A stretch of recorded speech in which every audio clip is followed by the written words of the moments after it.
Good morning. Thank you. I'll just start off by launching the fire note that talks about the seasonal outlook. This year we're seeing a potentially very active year again across the country. It is in many senses very similar to the outlook that we had last year, in the sense that it's still driven by many of the same drivers that we had for the last number of years. The CRC pulling this together has been pulling this together now for 13 years with our scientists from the Bureau of Meteorology, with our partners through the land management agencies and the fire services, to come up with a view of what the upcoming season is likely to have in store. This year, again, we'll see that a lot of the activity, particularly in the east, is dominated by both an increased average temperature, but also a decline in rainfall. So a lot of that will be driving a lot of what we're seeing here.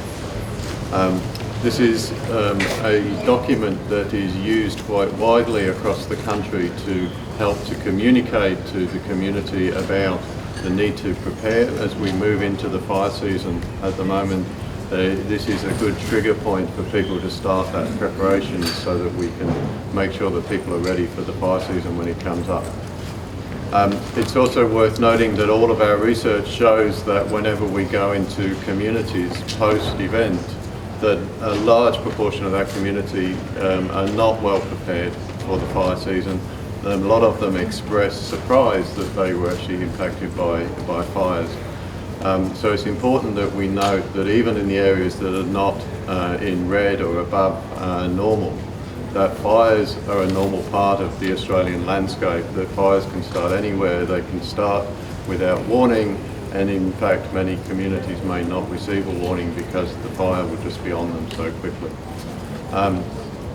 At that point, I will take a step back and allow some of our experts to actually give you a bit more detail about the various jurisdictions. But we'll start with Dr. David Jones from the Bureau, who will talk a bit about the seasonal conditions that are leading into this.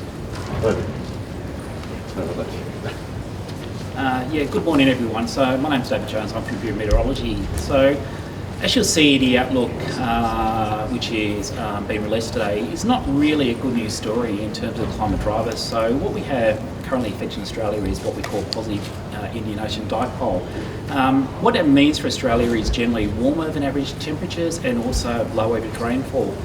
Now, looking at longer term, Australia is currently experiencing, one of its most severe droughts in our historical records. If we look at the Murray-Darling Basin, for example, the last 2 to 3 years have been about as dry as we've seen at least in 100 years. So we've got a positive Indian Ocean dipole, outlook for warm and dry conditions, plus very dry conditions already across the country. So it's not a very good outlook. It certainly will be a challenging fire season in terms of the fire weather, and we anticipate an early start and unfortunately a long season, certainly based on the climatic conditions or weather conditions we have in place at the moment. Thank you. Thank you. Can I now introduce Commissioner Andrew Crisp from Emergency Management Victoria. Good morning, Andrew Crisp, Emergency Management Victoria. So the seasonal outlook and what it means for Victoria. So again, it's a fairly similar picture to what we were confronted with last year. So what it means in terms of risk for our particular state is that when we look at Gippsland, so it's the far east of the state and West Gippsland moving up into the Great Dividing Range. So it's predicted we'll have above normal fire conditions in that part of the state. What that means is we're more likely to see protracted and campaign fires, which is exactly what we saw last year on the back of record low rainfalls during winter for the previous 2 years. So we're now to the 3rd year of that. And we know we had fires. We had fires down at Rosedale, in Timbara, Bunyip, Yanar, South Lacola, and we lost nearly 40 homes in Bunyip. In the west of the state, we've had good rainfall, so cropping and pasture is good there, but there's still a risk in that particular part of the state. So it's cold and it's wet at the moment, but this is a time where we need to be thinking about preparing. So we plan and prepare in peacetime, because it's too late when we're actually battling a fire. Even now, we suggest that if you haven't already, please download the Vic Emergency app. This is very much a shared responsibility for all of us, and we will continue this messaging in the lead up to summer. Thank you. Can I now introduce Deputy Commissioner Mark Roche from the Queensland Fire and Emergency Services. Yeah, thank you very much. Queensland has actually already started its fire season. Unfortunately, the last couple of weeks we've seen some significant fires. We note this report, the Bushfire Outlook, and we believe that we are very well prepared, but we need the support of the community. We need the local community. We need the local governments. We need others to be prepared and support us side by side. We're expecting some significant fires and fire activity, probably from Rockhampton down to the New South Wales border, but also out to the west. We know that we've got some very dry areas in the Granite Belt and Darling Downs that we'll have some challenges in relation to water supplies out there. So we'll be looking at some more dry firefighting techniques, but our expectation is that we will have a heavy season. We know last year with the fires around Rockhampton and around those Gracemere areas where we had over 2,600 fires and well over 4 million hectares of area burnt. And we are prepared for this year, but we do ask that the community support us, understand their warnings, understand the warning system and their expectation.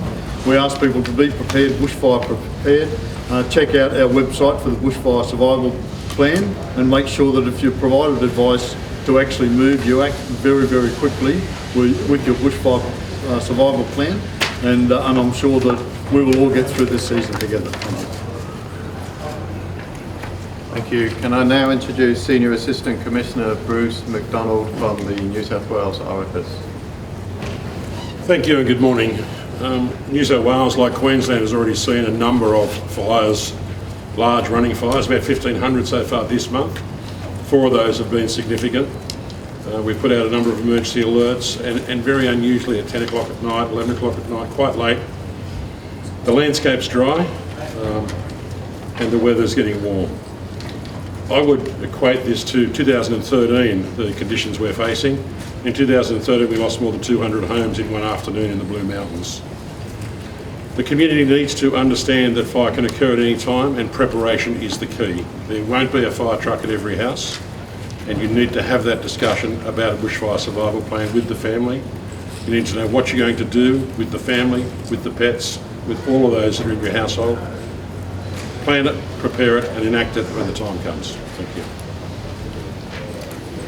Thank you. Can I now introduce Chief Officer Joe Murphy from the ACT Rural Fire Service. Good morning everyone, Joe Murphy, Chief Officer. So the ACT is now in its second year of running drought. We've had well below average rainfall, leading to very, very dry landscape, particularly in our high country where our forests are. We are urging the community to get themselves prepared. The Emergency Services Agency and the ACT government is well prepared. We are doing our bit, we've done our bit.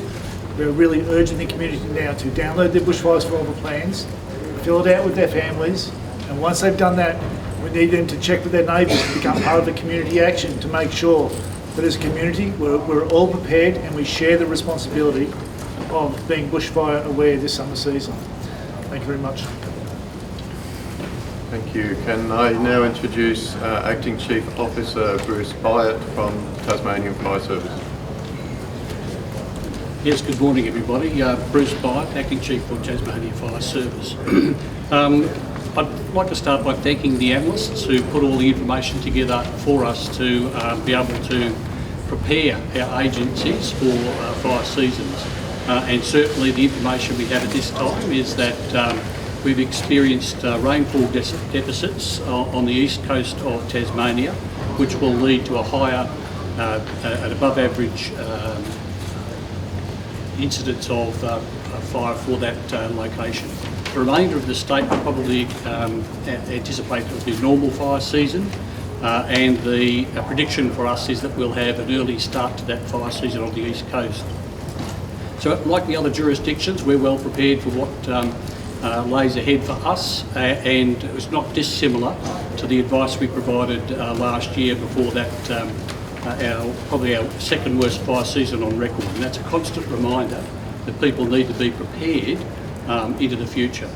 So we are expecting large-scale fires to occur on the east coast, and in that context I'd ask everyone to make their fire plans, be prepared, rehearse those and understand what action you will take and work with us to keep yourself safe this season.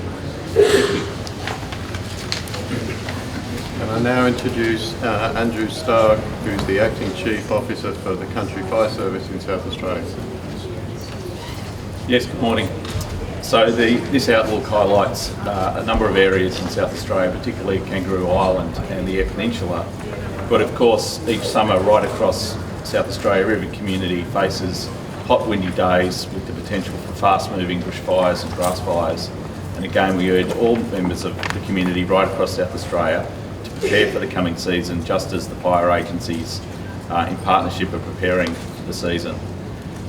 Fire is a natural part of our environment, but as we see our continent drying and the effects of climate change, we need to ensure that the community understands their risk and responds to that risk with the plans that they take in partnership and sharing those plans with friends, family and property owners around them, so that in the event of fire breaking out, people make life-saving decisions.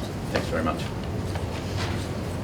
Thank you. Can I introduce Deputy Commissioner Craig Waters from the Department of Fire and Emergency Services in Western Australia. Thank you. Thank you. I suppose like the rest of the country, the forecast for WA is an above average fire risk for the entire state. There's large pockets that have been identified, but we're asking all of WA to be fully prepared and make sure that they're doing the appropriate planning in relation to the lead up to the fire season. We're asking them to do that now so that they're well prepared before the onset of the fires within WA. This fire season backs on to what have been 3 fairly mild fire seasons in Western Australia without any really catastrophic fire conditions. However, we're prepared. We're just asking the community to be prepared. We've undertaken a fairly robust mitigation strategy with our partner agencies in WA in relation to prescribed burning. It's reduced the risk a little bit in those areas. However, it doesn't reduce the risk holistically. Fires will happen anywhere at any time, and we're asking the community to make sure they have their bushfire survival plans prepared. Visit at the DFIS website to make sure they're fully across the support that we can provide in relation to information and warnings, and just be fully prepared for the oncoming fire season. Thank you. We've got time for a few questions. If we run around the jurisdictions, maybe that's easier for all of you. If we start with Victoria, if we got any questions for Victoria? Hi Andrew, just wondering, Gippsland had quite a dramatic fire season last year. Has that area fully recovered yet from that, considering the substantial droughts and lack of rainfall in the region? No, look, we're very conscious that there are ongoing challenges for our Gippsland communities. We know that it's only been in recent months where they've actually established their community recovery committees. So we're very focused on what additional support we can provide to the communities in Gippsland. So the recovery, particularly in relation to Bunyip and Yunar South, where there were property losses, we've still got a long way to go, and we will work with those communities. Yep. Does Goldthorpe increased planned burning? Is that happening sufficiently, do you think, this year? There's, as we know, there's a really narrow window in relation to when planned burning can occur, and we know that Forest Fire Management Victoria and DEL, they've done their absolute best to hit their targets in relation to planned burning.